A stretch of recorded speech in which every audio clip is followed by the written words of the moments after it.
আসসালামু আলাইকুম রাহমাতুল্লাহি ওয়া বারাকাতুহু। আজকে আমরা চলে আসলাম একটি প্রান্তিক খামারের বাড়িতে।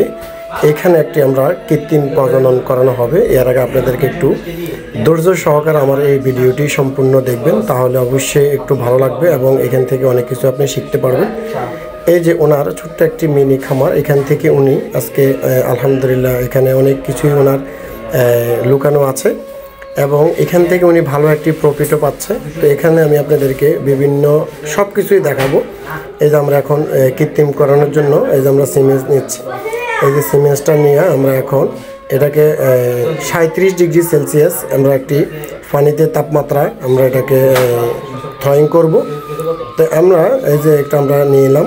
এখন আমরা এই যে আমরা নেওয়ার পর অবশ্যই আপনি একটু ধৈর্য সহকারে একটু অবশ্যই দেখবেন, আপনার কাছে ভালো লাগবে। অবশ্যই আপনার কাছে অনেকটাই আপনি এখান থেকে অনেক কিছুই শিখতে পারবেন। এই যে আমরা নেওয়ার পরে এখন আমরা একটু 1 থেকে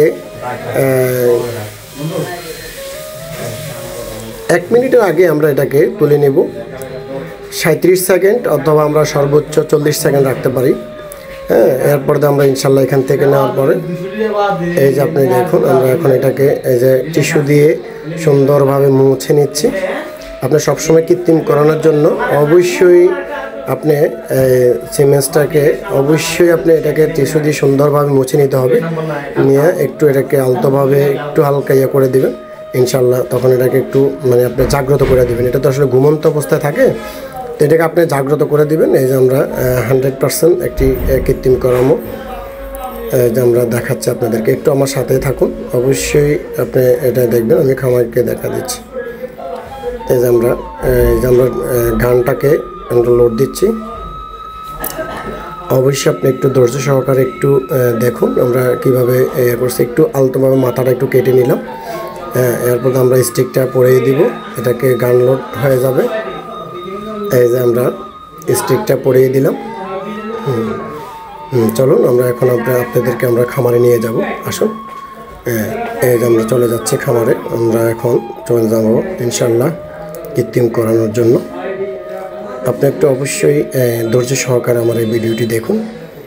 আসলে একজন প্রান্তিক খামারিরা বিল্ডিং করতে পারে না, কিন্তু ওনারা মন মানসিকতা আছে এবং ওনাদের উদ্যোক্তা হওয়ার জন্য আমরা শীতের সকালেই গিয়েছি। এই কারণে আসলে অনেকটাই ঠান্ডা এবং আমার মাস্ক পরানো আছে এবং বুকের মধ্যে আমার একটু ঠান্ডা যেন জনিত সমস্যা না হয়, সেই জন্য এটা হচ্ছে ওনার একটি সার দিয়ে করানো বাচ্চা। এই যে আমরা এখন একটি গরুকে আমরা কৃত্রিম করাচ্ছি অনেক সুন্দরভাবে, খুব মানে ধীরস্থিরভাবে। আমরা কৃত্রিম করানোর পরেই আমরা একটি কাজ করি। অনেক সময় আমরা অনেক এআই কর্মী যারা আসি, অবশ্যই এটা তাড়াহুড়া করে আমরা স্টিকটা বের করে ফেলি না। আপনি গানটাকে 1 মিনিট পরিমাণ আপনি একটু এটাকে ভিতরে রাখবেন, কেননা এটা যদি আপনি ভিতরে রাখেন তাহলে এটার ভিতরে যে সিমেন্সগুলো আছে ওগুলো সম্পূর্ণভাবে যাবে। এটা হচ্ছে ওনার আরেকটি অনেক সুন্দর একটি বাছুর, এটা খাচ্ছে। হ্যাঁ, তো এই কারণে আমরা এই যে একটু আপনাদেরকে সবগুলোই দেখাবো। আসলে ওনার ভাঙাচোরা ঘর, তো তারপর উনি একজন প্রান্তিক খামারি এবং উনি অনেক পরিশ্রম অনেক কষ্ট করে উনি এই গাভীগুলো নিয়ে, এবং ওনার এখান থেকে অনেক কিছুই উনি আলহামদুলিল্লাহ করেছে। অনেক ষাঁড় গরু বিক্রি করেছে। আপনারা অবশ্যই ধৈর্য সহকারে আমার এই ভিডিওটি দেখুন, অবশ্যই আপনাদের ভালো লাগবে। হ্যাঁ, এই যে আমরা গান লোড করে ফেলছি। আমরা একটু আমরা অপেক্ষা করব। এই যে আমরা একটু অপেক্ষা করব, আপনারা একটু অনেক সময় ধৈর্য সহকারে একটু আপনারা দেখুন। তাহলে আপনার যেখানে যে সিমেন্সগুলো পাশে ভিতরে লেগে থাকে এগুলো সম্পূর্ণভাবে বের হয়ে আসবে। আমরা একটু ধৈর্য সহকারে আপনি অবশ্যই দেখুন, এবং আমার এই চ্যানেলটি যদি আপনার কাছে ভালো লেগে থাকে অবশ্যই সাবস্ক্রাইব করতে ভুলবেন না। বেশি বেশি লাইক কমেন্ট শেয়ার করবেন, আর আপনি আমার বেল বাটনটি টিপে রাখবেন, তাহলে আমি অবশ্যই আমার যে সুন্দর সুন্দর ভিডিওগুলো দিলে আপনার কাছে চলে যাবে। তাই আসলে সবাইকে আমার অন্তরস্থল থেকে ধন্যবাদ জানিয়ে আজকে আমি আমার এই প্রতিবেদনটি শেষ করব, এবং অবশ্যই কে কোত্থেকে দেখছেন কমেন্টে জানিয়ে যাবেন। এবং এই যে আমরা বীজ দেওয়ার পরে গরুকে এভাবে আমরা উঁচু করে মানে বেঁধে রাখবো যেন সে শুইতে না পারে।